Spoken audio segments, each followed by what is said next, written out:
Hey, rail fans and model railroaders. Welcome back to another episode in our build series on getting back on track with Steve.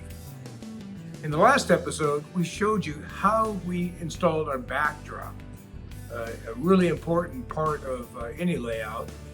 So we decided after thinking about it that it might be better to go ahead and finish that backdrop now while there's easy access and we don't have to be concerned about track or scenery or anything else. So one of the things we noticed when we installed it, the Luan panels were slightly thicker than our 1/8 inch MDF panels.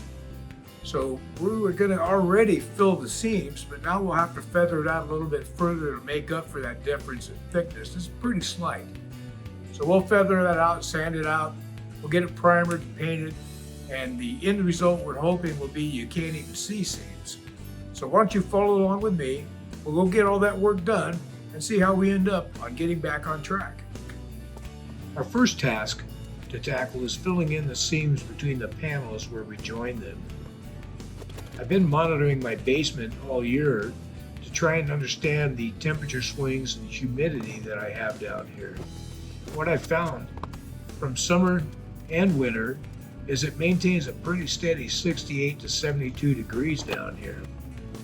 So with that being said, I don't think we'll have a big issue with expansion or contraction. So I've elected not to add tape to the joints. I don't think we'll have any cracking issues. So as I said, there is a slight difference in the panel thickness between the Luan and the MDF panels. I think we can feather the joint compound on the MDF side to mitigate this, and it may require a few coats of the lightweight joint compound to get it to come out right. But in the end, I don't believe it should be noticeable. And I'm using a drywall sanding block to get the final finish and roughing up the MDF to make sure we have good paint adhesion.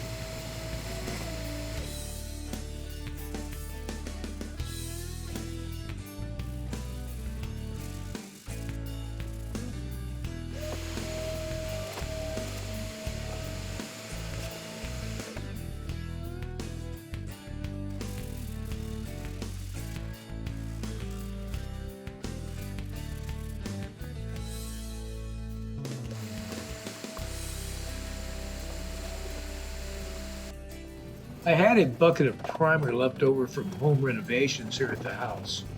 So I decided to go ahead and use it and prime my panels. This should aid in adhesive with the paint on the MDF. So I also thought it might help the bare wood on the Luan panels. This way it should seal them up, and when we put the finish coats on, it shouldn't end up being blotchy or having a big difference in the appearance between the Luan panel and the MDF panel.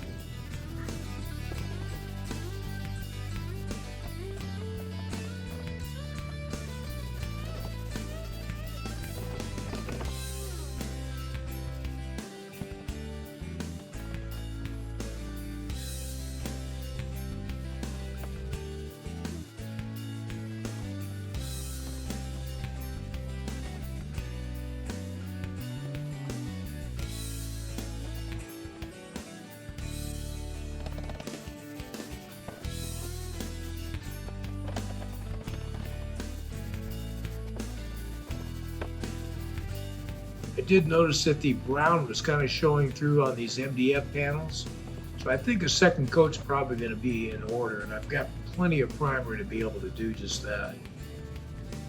Also noticed that it's kind of fun running that roller right around those curves. It just kind of swoops right on through. It's a good feeling to do a nice continual run all around the corner like that.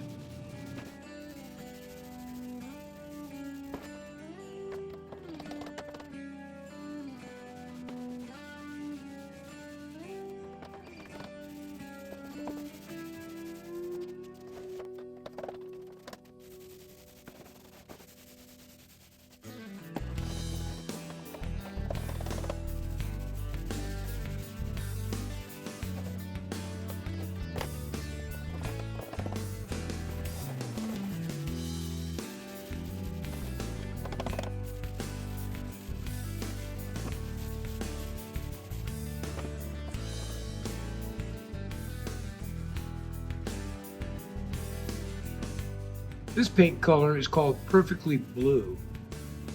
So I'm going to follow the recommendations from Medellin Falls Railroad for painting the backdrop.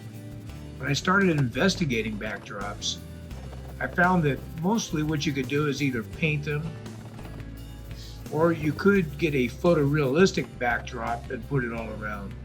But the size of my layout, I thought it would be cost prohibitive for me. It would be just way too expensive. Medellin Falls Railroad Has a couple of really good videos on painting the backdrops and gives recommendations for paint colors, and he's the one that recommended this color, and I really like the color. I'll put a link in the comments where you can go to the channel and you can check out. Medellin Falls Railroad. He has a lot of really good videos on not just painting backdrops, but doing all kinds of track work and scenery. It's a really good channel, and I've been enjoying watching him.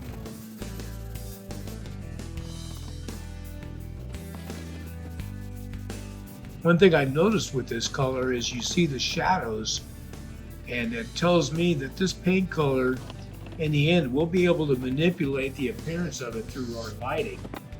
Be able to easily show different times of day through lighting, and the color of the paint should really change throughout it. So I'm really excited about it.